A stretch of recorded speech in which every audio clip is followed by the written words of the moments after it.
3, 2, 1. Baik Pak Dul, terima kasih untuk sambutannya. Kita langsung masuk ke acara inti. Ada beberapa pertanyaan yang sudah kami rangkum. Yang pertama pertanyaan mengenai kapan tahun berdirinya kantor hukum ini, Pak. Ya, baik. Mohon penjelasannya. Baik. Sebetulnya dengan pertanyaan kapan berdirinya, saya berdiri kantor ini dari tahun 2002.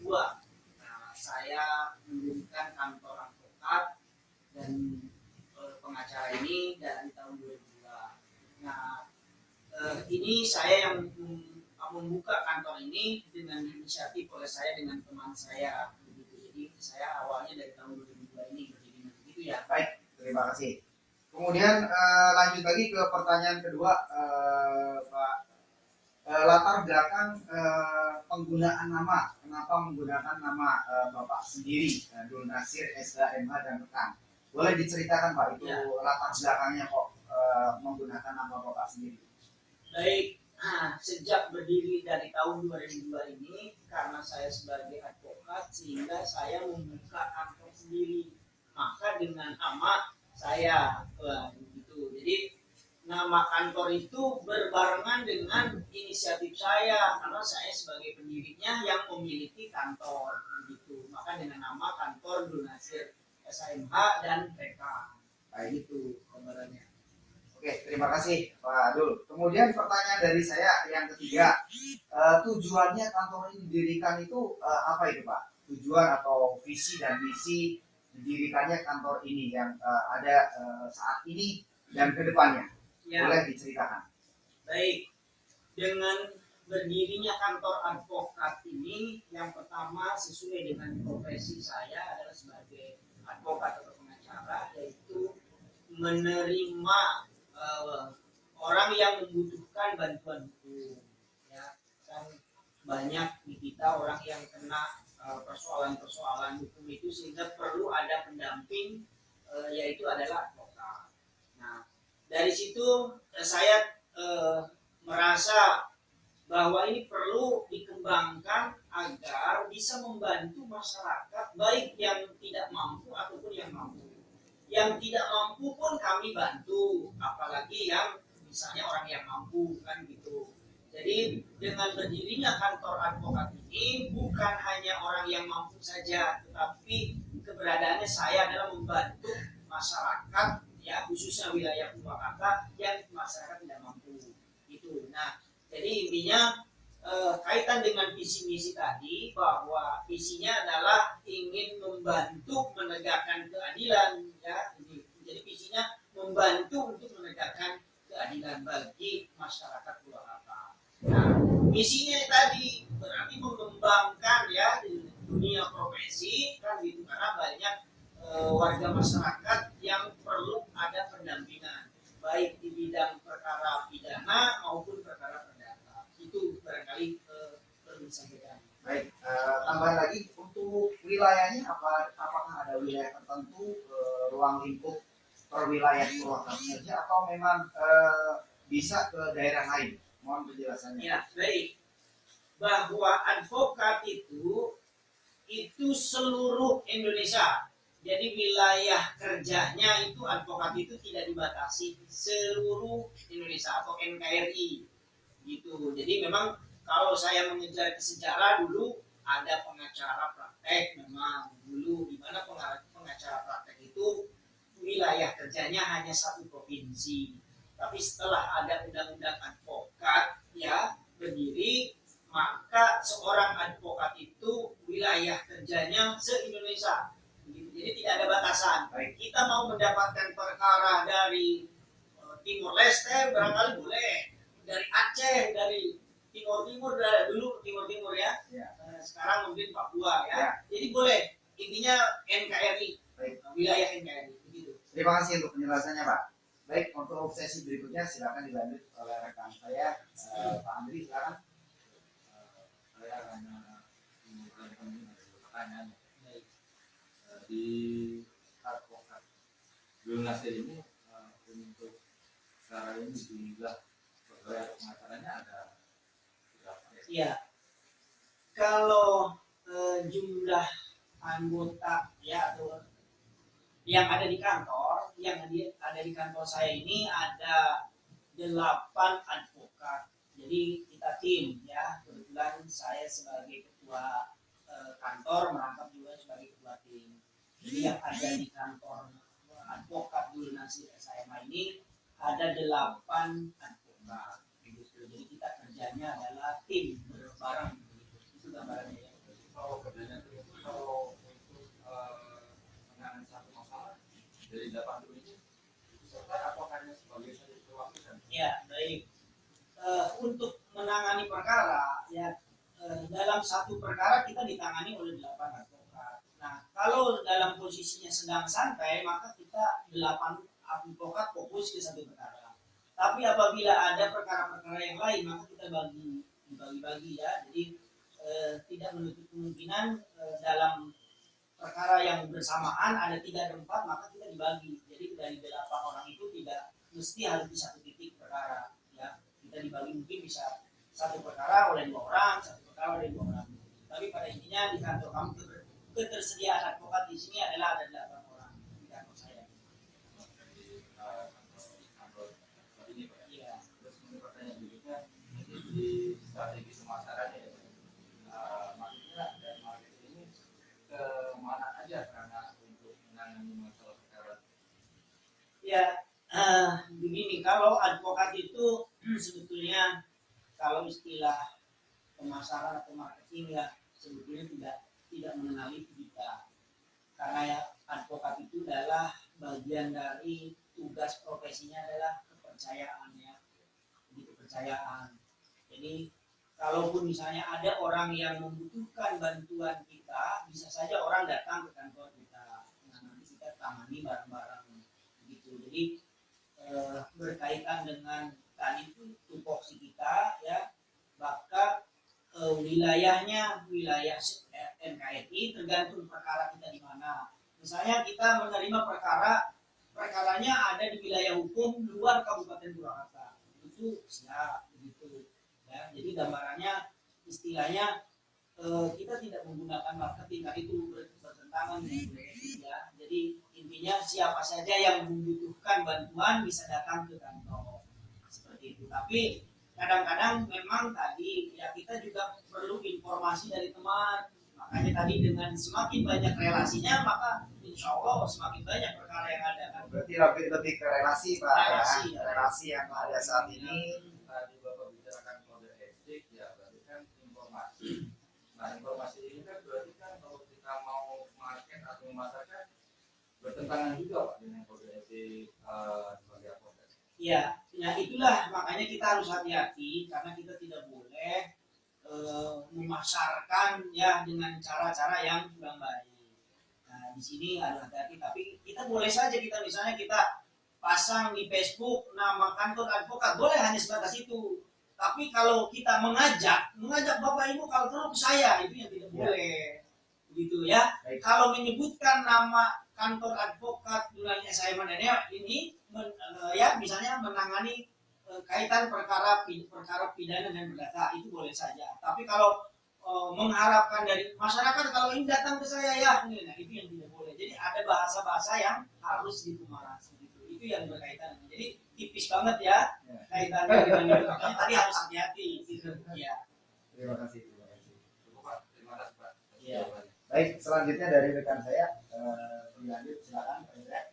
Mungkin ini Pak sejak berdirinya kantor kita ini kan mungkin ada beberapa kantor yang lebih contoh dia kasusnya itu kasus pidana gitu. Tapi kan kita menanyakan sejak berdirinya kantor kita ini untuk kasus-kasus apa aja yang kita tangani di kantor kita ini Pak? Iya, baik. Sejak berdiri kantor saya ya kebetulan pada saat itu keberadaan advokat atau pengacara yang di Purwakarta juga sedikit. Karena sedikit maka peluang menerima klaim itu lebih banyak. Nah, pada saat itu karena perkara keberadaan advokatnya agak sedikit, maka saya banyak menangani perkara-perkara pidana. Itu ya, jadi tahun 2002 itu banyak menerima perkara-perkara pidana. Nah, kemudian banyak juga saya menerima perkara-perkara perdata yang berkaitan dengan perceraian. Ya, jadi dengan perkara-perkara perceraian, pidananya kebanyakan perkara pencurian dan narkoba. Gitu. Jadi semenjak saya mendirikan kantor itu, maka lebih banyak menangani perkara-perkara pidana mengenai perkara pencurian, narkoba, ya, ya bahkan ada juga perkara pembunuhan gitu. Cuma yang paling banyak itu perkara pencurian dan perkara narkoba. Nah, untuk perkara perdatanya itu hampir ya 80% saya menerima perkara perceraian. Ya, perceraian di pengadilan agama ya itu karena waktu itu kan pengacara masih sedikit begitu. Beda dengan sekarang ya, dengan tumbuhnya pengacara hampir di setiap penjuru daerah pengacara itu bertambah, maka peluang perkara pun semakin kecilan begitu. Baik. Mungkin ini ada satu lagi Pak, kan ketika kita melihat kantor ini kan pasti ada dukanya lah, dan mungkin kan bolehlah diceritakan sama kita ini suka dukanya kantor kita yang berdiri Pak. Ya, baik. Jadi seorang advokat itu ya saya hampir 22 tahun di dunia pengacara ya.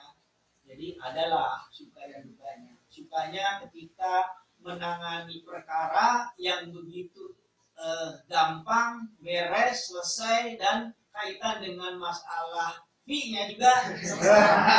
Itu sangat senang sekali ya. Sukanya Pak ya. Sangat senang sekali itu sukanya ya. Jadi menangani perkara-perkara yang selesai kemudian memuaskan buat clean begitu. Jadi sukanya itu ketika saya menyelesaikan perkara sampai tuntas dan clean juga merasa puas. Itu sukanya. Jadi kebanggaan bagi advokat itu ketika menangani perkara sampai sukses dan clean merasa puas. Itu yang utama. Itu sukanya ya, jadi senangnya ya, gitu. Jadi bukan hanya karena fee-nya saja, tapi menyelesaikan dengan tuntas sehingga clean merasa puas. Kemudian tidak menutup kemungkinan ya di tengah perjalanan juga kita ada dukanya ya. Jadi ini seorang advokat juga harus memahami tidak senang saja, tapi kadang ada dukanya. Dukanya apa? Kita sedang menangani perkara ya, tiba-tiba di tengah perjalanan cabut puasa. Bahkan cabut puasa tanpa alasan yang jelas dari klien. Kita tidak bisa menghalang-halangi karena itu hak klien. Begitu. Kan di satu sisi kita merasa kecewa, kan begitu. Itulah bagian dari duka itu bagi pengacara. Udah mah di tengah perjalanan kita udah bekerja, di tengah perjalanan diputuskan puasa, kan begitu. Fee-nya tidak dibayar juga, kan begitu. Ini bagian dari duka ya. Begitu gambarannya. Terus ada lagi gambaran dukanya, kita ingin menolong bagi masyarakat yang tidak mampu, tapi di tengah perjalanan terkendala oleh institusi-institusi yang mengintimidasi kita. Ini bagian dari duka ini. Kenapa di tengah perjalanan itu banyak saja ya, apalagi di perkara-perkara pidana. Biasanya perkara-perkara pidana ini ada saja klien kita itu sudah minta bantuan, kita sudah bekerja, tapi di tengah perjalanan kena intimidasi. Akhirnya berbalik mencabut kuasa tanpa alasan yang jelas. Yang tadinya kita akan berjuang, ya, tapi akhirnya kita tidak kesampaian. Itulah tadi dukanya. Jadi suka dan duka di dalam profesi itu ada saja, ya begitu. Tapi kami sudah memaklumi itu, begitu ya. Harapan kami sih ke depan, ya jangan sampai terjadi seperti itu. Ya. Itu Baik. barangkali masih ada. Cukup Pak, sampai sudah sama ya kan. Iya tuh. Sedikit mungkin saya kan awam ya di dunia pengacara ini, makanya saya ingin tahu masuk ke sekolah atau belajar gitu. Dari segi pendapatan mungkin ya yang masih belum paham, sebagai advokat itu seperti apa Pak untuk mendapatkan fee dari kliennya? Apakah di cara ini untuk negosiasi atau sudah ada target budgetnya sendiri? Ya. Baik, di dunia profesi khususnya adalah advokat ya, berkaitan dengan barangkali kaitan dengan fee ya, atau kalau istilah bahasa dagang berarti ada honorariumnya kan begitu ya, keuntungannya kalau di istilah dagang. Tapi kalau di advokat begini, bahwa ketika kita menerima klien maka kita kita negosiasi berdasarkan kesepakatan persetujuan. Jadi menangani perkara yang kita tangani itu kita mengadakan negosiasi kesepakatan antara calon klaim dengan advokat.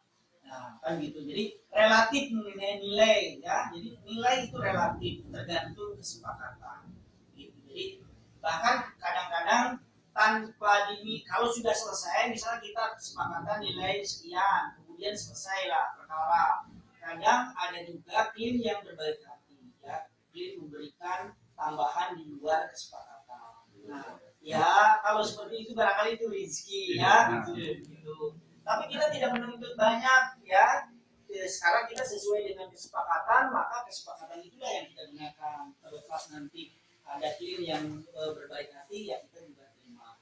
Sebaliknya juga, kadang-kadang juga kesepakatan itu tidak selamanya mulus, ya. Kadang-kadang mungkin klaim kita terkendala karena faktor masalah keuangan, ya kita juga harus memaklumi. Jadi kita sebagai advokat harus bijak juga, kan, gitu, menolong, harus kemudian tadi kaitan dengan kaitan kesepakatan juga itu, walaupun itu sebagai gambaran, ya, apabila klaim kita minta keringanan, ya kita juga harus bijaksana, gitu, ya, untuk nilai relatif, ya. Biasanya kan pengakuan itu kan sesuai dengan cara ini apa ya, kesepakatan gitu kan. Berarti kan tuntutan bila mana sudah ada kesepakatan, walaupun mungkin si klien ini tadi yang bapak bilang itu ada kendala, biasanya suka tadi tidak ada kebijakan gitu. Sesuai kesepakatan gimana sepandang harus sesuai gitu. Apa kebijakan itu nanti sama bapak itu bisa cara ini bisa ada kelonggaran. Ya, baik. Itulah tadi kuncinya, ya. Kita sebagai advokat, saya sebagai advokat, maka harus bijak juga. Ya, walaupun itu ada kesepakatan, kan gitu. Kesepakatan kan bisa saja bisa secara tertulis, bisa lisan, kan gitu. Anggaplah kesepakatan itu secara lisan. Bagaimana kalau seandainya klaim ingkar janji? Ya, kita harus bijak lah, kan begitu. Nah, disinilah kita harus menerapkan mungkin belum rezekinya, kan gitu. Jadi patokan kembali kepada kita, ya. Ya, jadi seorang advokat itu di satu sisi harus membela klaimnya, di satu sisi juga harus bijak dalam hal tadi barangkali klaim kita juga mungkin ada kendala mengenai tentang keuangan, kita harus bijak, kan gitu. Mungkin kalau misalnya itu belum rezekinya, gitu. Itu patokannya begitu. Terima kasih Pak. Baik, terima kasih Pak Bro dan tim yang ada di kantor ini. Terima kasih sudah meluangkan waktu untuk sesi tanya jawab dengan tim kami dari mahasiswa UGT. Terima kasih sekali atas waktunya. Saya sangat senang sudah mendapat beberapa penjelasan dan pertanyaan dari kami juga sudah dijawab dengan sangat bagus dan sangat berkualitas, ya. Mudah-mudahan dengan apa yang Bapak sampaikan itu ilmunya bisa kita serap juga untuk kedepannya para mahasiswa yang rencananya akan menjadi seorang sarjana hukum. Dari kami terima kasih Pak untuk waktunya. Saya ucapkan wassalamualaikum warahmatullahi wabarakatuh. Terima kasih. Waalaikumsalam. Oke. Silakan.